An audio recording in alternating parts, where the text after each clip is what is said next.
इस वक्त खालिद से सरकार के तकसीम के दौरान मुख्तसर तवाम का इंतज़ाम किया गया है। तो इस वक्त यहाँ पर सारे हमारे मर्द वज़न जो है इस वक्त यहाँ पर कांति खा रहे हैं और काफ़ी थके भी हैं और कभी खुशी का मुसरत का इजहार कर रहे हैं, क्योंकि आज के दिन हमने अपने ख़ानदान के लिए एक संग बुनियाद जो है रखा गया है और इसमें हमारी बहनों का काफ़ी अहम रोल है, जिन्होंने हमारे मर्दों के शाना बशाना साथ देते हुए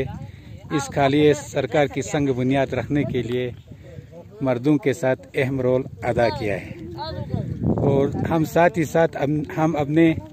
मरहूमिन को भी याद करते हैं कि उनकी बदौलत आज हम इतने बड़े मजबूत ख़ानदान की सूरत हाल जो है पेश कर रहे हैं। इंशाअल्लाह उम्मीद है आइंदा भी ये हमारा इत्तिफाक व एहतियात जो है जारी व सारी रहेगा। आमीन या रब्बिल